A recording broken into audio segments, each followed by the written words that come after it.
Hello everybody, today let's talk about holistic success. I'm sure everybody in life would want to be successful, but does everybody know which all boxes we need to put a tick mark to become the so-called successful?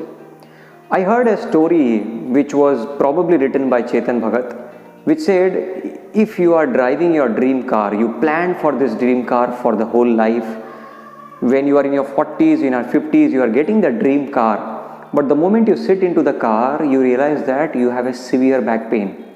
Will you be able to enjoy your life? May not be. Because at that point of time, the pain at the back can be more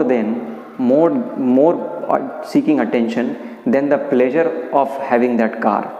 On the other hand, the same car you drive back home and you think that it's your dream day of your life. This is the day you worked really hard for. When you go inside your home, you realize that there is a severe fight between two of your family members, and that's very, very severe. Do you think you'll be able to talk about the dream car that you have brought and you would like to have an environment of celebration? The answer can be no. Well, if I extend this story, the life is like lemon on the spoon race. Even if you are running very, very fast and reaching the line, but if you drop the lemon, you are not a winner. So which are those criteria on lemon in the race of lemon and spoon? We only talk about lemon and the spoon. These are the only two factors. But in life, to become successful, we need to be successful in four major areas. Which are these four major areas? Well, these four areas can be health, wealth, relationship, and spirituality. Let me talk about each one of these and break it down to you so that it becomes easier for all of us to figure out which all areas we are already successful, and if we are not successful, we are targeting to become successful, but how do we take care of the remaining areas also? So first area is health. I'm sure everybody understands that without health, whatever properties, whatever resources and assets you have, you will not be able to enjoy, and that's the reason health is one of the major parameters. At different stages of our lives, we give different importance. Somebody who is young may not pay that much of attention because body can stretch, body can handle that stretch. But later on in life, when people face a lot of issues, they realize that the stress that they have been putting on the body for such a long time has been very, very devastating. And that's the reason health is one of the parameters that we should take care. Well, in health, we have different categories. We'll not get into that right now, like the physical health, emotional health, and the mental health. We'll not get into that at this point of time. So moving to the second category is wealth.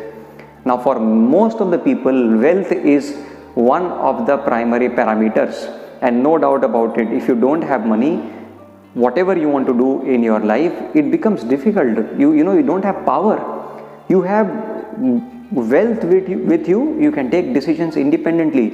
You want to go to Delhi, you have wealth, you can probably book a flight or a charter plane, whichever way you want to travel. But you have less wealth, you probably have to go by the train. You have even lesser wealth. In that case, you might have to travel in a non-reserved compartment also, and that can become very, very uncomfortable. So wealth on one hand gives you influence, brings you power, and this power helps you whatever you want to do for somebody. Even if you want to do good to a lot of people, you need to have money. Money is concretized energy. Master Choa says this. When you have money, it's easier for you to do everything. So these are the two primary criteria of becoming successful. Let's look at the third one. What is the third one? Health, wealth we talked about. Now comes the turn of relationship.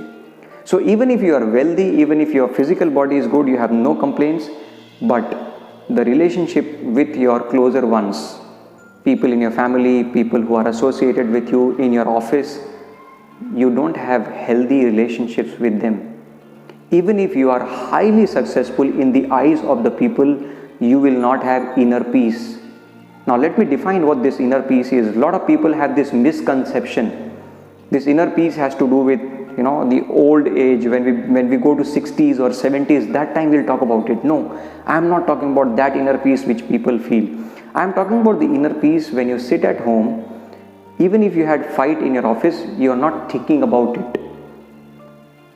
When you had fight with somebody in your family and you're working in the office, still that thought is disturbing you, or when you're coming back home, you're still thinking, how do I resolve this issue, and that's disturbing you, I think you're losing inner peace. That's a simple way of understanding a relationship problem. Do we think good about everybody in their absence? That's another way of looking at it. So basically, if I do not become successful in the area of relationship, even if I have the previous to good health and good wealth, I may not be able to use them. And finally comes spirituality. Well, I have seen so many people who have good health, who have healthy relationships, and who have a lot of money, but if they do not know why they are doing what they are doing, they feel hollow from inside. And this becomes very, very difficult to explain it to somebody. Because when you explain it to somebody, somebody else will see that you have everything.